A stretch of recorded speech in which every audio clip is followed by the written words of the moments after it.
Well, it's late. Time to go to bed. Wait, what's that? Someone commented on my YouTube channel? What could he have said? Why did the Beatles break up? I'm glad you asked. On the Roof with a tag of On the Roof DC with a description that includes a line from the hit 1985 song by Camper Van Beethoven, Take the Skinheads Bowling. I'm glad you joined YouTube on the 7th of November 2023, so 3 years later, you could ask this question to me, and I could answer it. Also, the Beatles are spelled with an A. Why did the Beatles break up? That's an interesting question. Before we can figure that out, let me explain who the Beatles were for anyone who's not well acquainted with them. The Beatles are a band formed in 1960 that changed music forever. 4 members: Ringo Starr, George Harrison, Paul McCartney, and John Lennon. Also, there's Pete Best, but we don't talk about him. Maybe if someone asks a question in the comments, I'll do a deep dive and tell you his life story. Anyway, back to the Beatles. They started making albums, rose to world popularity, world fame, changed how music sounds forever, and then in 1970, after many incredible albums and many incredible songs, the 4 members of the Beatles who grew up together making music from a young age broke up and ended the band permanently. So, looking back to our original question, how did the Beatles break up? Now, if you knew someone who knew about the Beatles or listened to their music, and you asked them, why did the Beatles break up, they would point to one person. Her name in the Beatles fandom is used like Voldemort's name. This person of pure evil and hatred who used all of her power to destroy the Beatles. They would probably say Yoko Ono, but I'm here to say no. While Yoko may have added some sort of discourse, strife, or some reason that the Beatles had some problems, I do not say that Yoko is the main course that the Beatles broke up. And here is why the Beatles broke up. I think the main reason is that they've just grown apart. I mean, they grew up together as teenagers and, toured the world as growing. They spent their years that usually you would develop into a different person together and playing their music around. But as soon as 10 years or so pass and coming into the late 1960s, they weren't the same people anymore. John Lennon was moving towards his political activism, and Paul McCartney was focusing on keeping writing, even for himself, solo artists, and George was an incredible songwriter, and Ringo's Ringo. So, they'd grown apart. The second big reason, Epstein died. Not that Epstein, Brian Epstein, who was their manager for a very long time. He died in 1967, and it was unexpected. The Beatles weren't ready for this. He wasn't just their manager, he was a friend, and he helped mediate disagreements in the band and kept them on the right track. But once he was gone, things changed, and not just things relating to friendships, but also business things. Different people wanted different managers. And different managers, well, that just means, different ways the band is handled by professionals.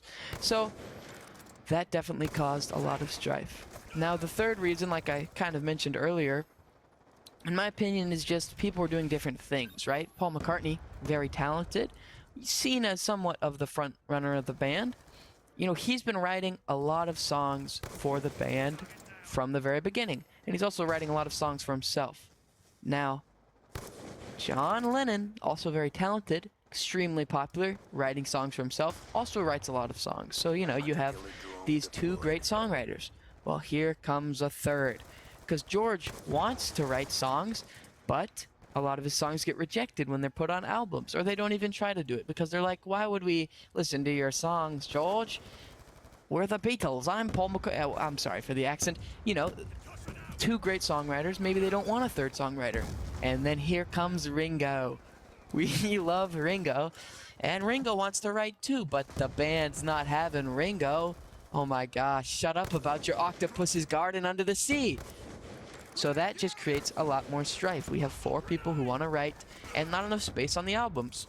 So, what's next? Here comes business. After Epstein's dead, after Brian Epstein dies, big conflicts happen. Paul wants The group to be managed by Lee Eastman, which is his father-in-law. So, you know, definitely some family ties there. But John and George and Ringo, they all wanted Alan Klein, very famous New Yorker. And, you know, as soon as there's disagreements on a later band, a band who's seen so much fame throughout the years, you know, it hurts to still work with these people when they're still having these conflicts. So then legal battles happen, different musics under different managers. It actually hurts them past the point where the Beatles were broken up. And we definitely can't ignore Paul and John and all of their struggles together. They're two very smart people that loved each other very much. But, of course, even the strongest of relationships and the strongest of love can have problems with relationships. So there was definitely some fighting there. And that's where the Yoko thing kind of gets thrown in, because John Lennon starts dating Yoko, very spoken out person. And people think that she may have snuck her way in there. And of course, there's video footage of her literally including herself in music. But I don't think that's the main reason. Even if Yoko was a part of John's life more, that doesn't mean that Paul McCartney gets to stop John's life from happening. His life's changing, and that may mean the band is changing a little bit, and that only adds to why the band would break up. So, from 1960s to 1970s, they put out a bunch of music. The Beatles break up after the incredible filming of the Get Back sessions, which there's a couple good documentaries out there about the Let It Be album, and you really should watch it if you're interested, because that is extremely interesting. But the rehearsals become uncomfortable. George leaves the band halfway through, and then he comes back about a week later to finish this thing. Once they break up, they all are happier, and I think that just shows that they all loved each other. The music was just getting in the way of their relationship. You know, that just changed, it changed the world, but it also changed who they were as people. So, that's pretty much it. I see that you have the profile of Bobby from the Backrooms. That was a pretty good movie. I guess if someone else comments, I'll make another video. This was pretty fun. I love the Beatles. Imagine. Imagine. Anyway, I think that's it for now. Have a good time on the internet. That is my message. And goodbye and good luck.